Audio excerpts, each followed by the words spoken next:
Yo, what's up, YouTube?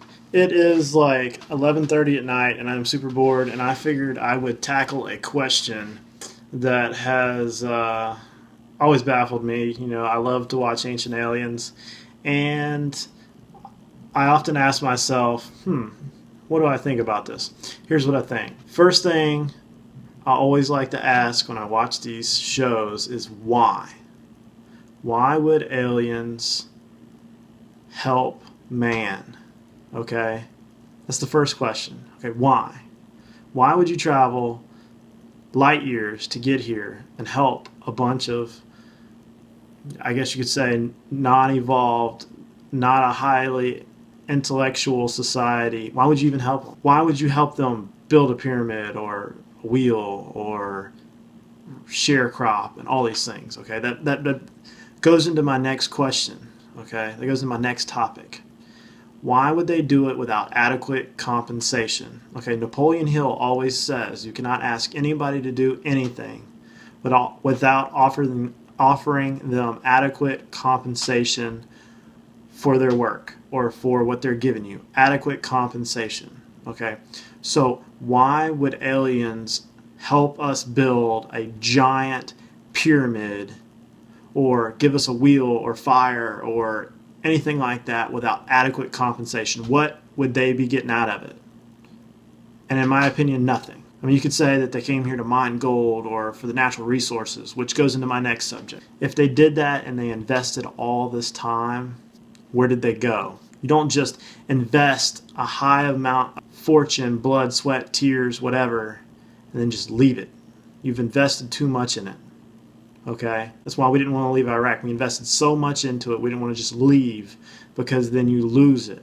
The next question is, why would you build these giant structures, these megaliths? People say, oh, they were done by extraterrestrials, ancient aliens. Why? Why would a highly intellectual culture want to invest in building stone structures? Okay, when we go into an unsophisticated location as a military today, we do not build stone structures. We're not going to go chisel granite out of a quarry and haul tons of rock wherever and build something out of it that takes 20 or 30 years to build. Why would we do that? No. We bring in some doggone HESCO barriers. We bring in some metal containers or something that's movable, something that can be moved around. We build a temporary structure. We come in, we occupy, and we put forth our mission. As in the case of the Navy, we stay on the ship. We move from the ship to what we got to do back to the ship. We don't need a solid structure to occupy a battle space or occupy an area. That's why we build houses out of wood. It's pretty much temporary. It can be built fast, can be put up, and it's just easy to do. Next topic, junkyards. Okay, you cannot move a big society you cannot move a large body of forces or military people, anything, without a junkyard. You have to have junk. Okay, there would be junkyards of spare parts of alien spaceships, junkyards of tools, junkyards of weaponry, junkyards of bones, junkyards of clothes. Everything that was manufactured there would be junk everywhere. Our society's been around for a few hundred years. Look how much junk.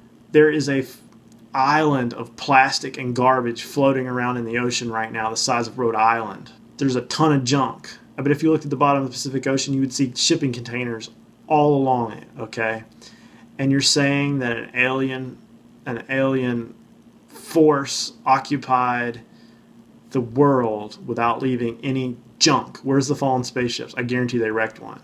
Heck, our army can't even go, from one point to the other without dropping a Bradley off a cliff, or an airplane or a helicopter crashing, or bad fuel makes something blow up. There would be garbage somewhere. They didn't go along and incinerate everything they dropped out because they didn't see this as a highly intellectual place that they'd be having for for very long. So therefore, they wouldn't have burned their junk. They'd have just thrown it in the water. I guarantee you, this is my next point, I guarantee you that if they would have helped us build some big-ass building that took them years to teach us how to do, to make us do it, have this humongous megalith built, they would put their damn name on it, okay?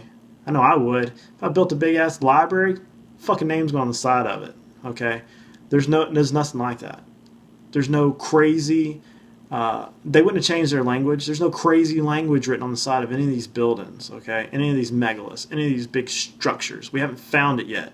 Unless some of these ancient pharaohs ripped the names off of it and put theirs on top of it, it's not there. There's no text. There's no books. There's no tablets. There's no giant written of anything, okay? Anywhere, okay? I guess you could say that the Anunnaki was the ancient aliens, and they did this whole founding fathers Sumerian Babylonian society. Okay, why would they invest all their time in that and disappear? Why would they just leave without having anybody left behind? Why would they just leave? They invested all this time and energy and money and logistics and everything to train the society and build it up from the ground, and they did it out of stone. Why wouldn't they just use steel buildings or wood structures or something temporary, because they're not going to be there very long? We're going to do it out of fucking 20-ton granite rocks. Doesn't make any sense. So in summary, in conclusion, I just want to say that a lot of these ancient alien guys on TV like to take an ancient alien theory and adopt evidence and squish it all together and then stick it into their ancient alien theory. It's a theory. That's what it is. It's a theory. It could be left or right. It could be a little bit of this and a little bit of that and a little bit of this, and it comes together and we have something that could be called something else, but not an ancient alien theory. Like, it is a theory, and you can't take evidence from all over the globe and stuff it together and say, in the ancient alien theory, it was ancient aliens. Well, it might not have been ancient aliens. It could have been, a multitude of things, or just humans evolving themselves or getting smarter, It could have been, if you're a spiritual person, it could have been a Nephilim, a fallen angel, or whatever, an interdimensional being, not necessarily a spacecraft full of green men. So, think about it. And lastly, give me the evidence and I will believe it, okay? I love a good conspiracy theory just like anybody else. Give me the evidence, I'll look it over, and I'll make my own educated opinion, my own educated guess on it. I will think about believing it. But until then, use your head and analyze this information as the best you can. Read it yourself, study it yourself, and make your own opinion. So, that's all I got to say about this. Subscribe. Look me up on Facebook on Yakin Bullets. And that's all I got to say. Yakin Bullets out.